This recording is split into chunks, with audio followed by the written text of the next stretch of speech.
It's been 3 years since Andrew Holness led the Jamaica Labour Party to victory in a hard-fought election, eking out a win by the slimmest of margins. Since then, a victory in the St. Mary's Southeast by-election saw the JLP's Norman Dunn flipping the seat and defeating the PNP Shane Alexis. This gave the Andrew Holness-led government a little bit more breathing room in Parliament. Now, the nation's attention glued to Portland East, where the JLP's Anne-Marie Vaz will face the PNP's Damian Crawford on April 4 in another high-profile by-election. This after the murder of the PNP's MP Linvale Bloomfield. But with a by-election coming up and a general election due in just under 2 years, the latest RGR Gleaner Group Don Anderson polls make interesting reading. And so, of course, that's our topic for this program, polling and political parties and party standings. And joining me in studio this evening, President-elect of the University of Technology Students Union, Khalil Hutchinson, President of the UWI Guild, Christina Williams, Senior Lecturer in the Department of Government at the University of the West Indies, Dr. Christopher Charles, and political commentator Claude Robinson. Well, we've been carrying a number of polls over the past 2 weeks. We're, of course, concentrating on the political polls. Now, one of the polls spoke to the performance of the government and the opposition, and best performing ministers as well as best performing spokespersons. In a moment, we'll bring up some of those graphics for you to see. So best performing ministers had Christopher Tufton at the top with 24%, followed by Ed Bartlett with 11, Desmond McKenzie with 11. Worst performing ministers, Audley Shaw with 14%, Bobby Montague at 11, Roddy Spencer 9. Down at the bottom, Nigel Clark, well, a whole bunch of people. Tufton was best and also in the worst. Tufton, Bartlett, Carl Samuda, Favour Williams, Nigel Clark, and Mike Henry all with 4 points each. And down at best performing, Nigel Clark there with 4%, along with Delroy Chuck and Daryl Vaz. And let me ask you first, Claude Robinson, what do you make of these numbers? Best performing, worst performing. How significant are they? Well, I believe that they represent the perception in the country as to how these persons are carrying out their portfolio responsibilities. In the case of ministers, and in the case of the shadow ministers, their critiquing of those responsibilities. And in effect, what it really boils down to is the extent to which they are visible, their messaging and how they handle their public communication. So people who are accessible to the press, people who have good presence on social media, people who are responsive to challenges, they are the ones who will be seen as best performing. Not so much that they solve the problems they face, but they're not seen as running away from the problems, but they're rather willing to face them. Okay, and talking to the public. Talking to the public. So you have to be in the public space. Yes. Christopher Charles, what would you add to that? When you look at who we're seeing here up at top, Chris Tufton? Well, he's very likable and he's well respected from his days in the National Democratic Movement. And I'm not surprised that he's ahead in terms of with 24%. I mean, I have a bias. I mean, he's my colleague, university colleague, so we're always going to support him. But in terms of public perception, he's way out there. But from an analytical point of view, it'd be very interesting to know what the civil servants think in his ministry. But you never know that because they will not speak or they can't speak. But sometimes, sometimes the view that the public has of ministers in general sometimes differs from what the civil servants think in terms of their own experience. Well, but it is good that he's at the top. Well, let me ask. No surprise there. No surprise there. Christina Williams, tell me if the choices you're seeing there for best performing line up with the people you think are out there, as Claude Robinson explained. Chris Tufton, Ed Bartlett, Desmond McKenzie. Well, I share similar sentiments with my colleague here for this evening. Christopher Tufton, definitely, because we feel as young people, the demography of young people, feel very engaged with Minister Tufton, especially on social media. And it also translates into physical interaction and engagement. For example, I can speak for the university space, where we have had a myriad of different forums where we would have invited the minister and he would have been there and have spoken in a very layman term with the students and engaged with them. So I think that's also very important. I think sometimes we tend to say ministers score heavily or highly rather on polls because they engage with young people on social media. But I think it must also translate into physical interaction, both in your constituencies and just on the ground. Because not everybody's on social media as we may like to believe. And we need to ensure that along with the social media engagement, they actually do the work that they ought to do and are effective in executing their responsibilities. Yeah. That also affects the poll, I believe. Yeah, Christopher, at the same time, Khalil Hutchinson, he had some of the more high-profile issues in his ministry. Cornwall Regional problem not solved yet. They're still working on it. Dengue, concerns as to whether the government responded effectively enough in terms of dealing with that, and yet he's out there on top. What do you think? Yes, I was honestly surprised that he was on top.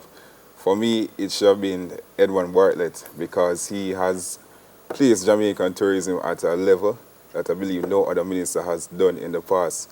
For me, Christopher Ton... Do you think we pay attention to tourism, though? Well, I think unless the numbers are down. Come on, it's true. It is true. I think it's a general thing with Jamaicans. If it's not going bad, we end up paying much attention to it. But to me, Christopher Ton is definitely in the top 3. But to be on top, I was a bit surprised when I saw the ratings, especially with the issues that he has had in the past. So to me, that's how did he address them? Cornwall Regional dengue? Yes, for the dengue, I saw where he went out in the public sphere and he basically did the groundwork, what you would expect the staff members to do. So I guess persons saw that and they appreciated it. Yeah. Yes. What do you thought, Claude, of That's how what I'm he's saying. addressed It's the presence, because take Cornwall Regional, yes, or even dengue. Cornwall Regional is certainly not settled. He had various timelines for completion, the solution to the problem. I think he was a little ahead of himself in terms of getting very technical into environmental issues and the science of the issue rather than being the policymaker. So that I think I don't think he handled that issue very well. But what he did was that he was always present. And always willing to discuss it. So that's why I think I'm not so surprised that he scored highly, not because it was effective, but because he was seen as making the effort. Okay. Yes. Best performing opposition spokesperson, Damian Crawford, by more than a nose, 46%. Yes. His closest rival, Angela Brown-Burke, at 9%, then Fitzjackson at 7%. You think if we ask people what Damien is supposed to be spokesperson for, they can answer? No, I don't think. I don't think they'll be able to tell you. But he's very likable. He's charismatic. Yes. He has ideas, sometimes temperamental, and then can be a verbal loose cannon on occasions. But he's liked by a lot of people across the political divide. So it's a beauty contest. Politics is perception, and if people like you. You have solved half of the problem in terms of popularity. And he's very likable and people like him. Okay. Yeah, so sometimes, Dion, people remember, there's a very famous quote, I think, from Maya Angelou, that people don't really remember what you say, but they remember how you made them feel. So did you make me feel good about myself? Did you make me feel that you are making the effort? Rather than remembering exactly what you said. And I think in the case of Damien, I heard somebody who was a skeptic about Damien Crawford, went to a political meeting and heard him, and went to her bank to get some cash to contribute to his campaign, because she was totally mesmerized by his ability to communicate. So he's a very effective communicator. Okay. How have you guys found him? Well, for me, he's a people person. He's someone who can, as we say in university, go down on anybody's level. So the fact that he can go to your level, you're more likely to like him and accept him as a person. So that's why, to me, his rating is so high. Okay. Yes. For me, Damien is very charismatic, and young people buy into charisma. If you appear, and perception is always key, if you appear to be connected to us, if you appear to be aware of our issues and is innovative, and you are maverick and you're willing to talk about certain things that are not necessarily politically correct, you find more young people are more in tune to you. And I think that's also why Prime Minister's score is the highest as well, when you compare it with the opposition leader, because young people... We're going to, we're going to do in that, the all next right. segment, next segment. But Angela Brownberg comes in at, well, I mean, Second. there's not much to choose between everybody else. It's a couple percentage points. But Right. Angela Brownberg at second, that surprised me a little bit. Yes, it did. I personally think Peter Bounty would be higher for me. What about Minister Hannah, who Well, also has a very, is very engaging on social media? Yes, but no, I think Peter Bounty connects more, because to me, Peter Bounty, persons at the university think of him more as the opposition leader than Peter Phillips. So when I saw that again, I was surprised. I think also that Angela might have been carrying over some of the positives from succeeding Mrs. Simpson Miller in that constituency, because in Southwest, because it was a very high-profile event, and she was very active in the public space. And I think also as mayor, she was again out there in the public. So that again, I don't even know that people would necessarily connect her to a particular portfolio, but what they connect her to is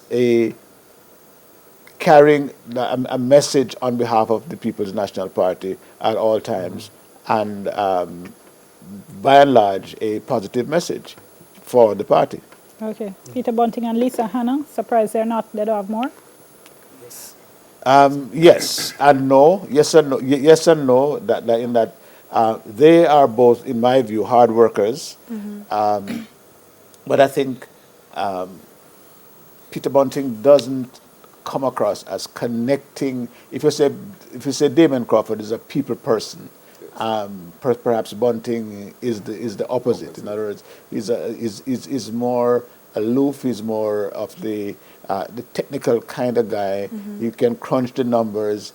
He can give you the financial analysis, the technical analysis, and all of those things. But that emotional connection, I don't think he has that.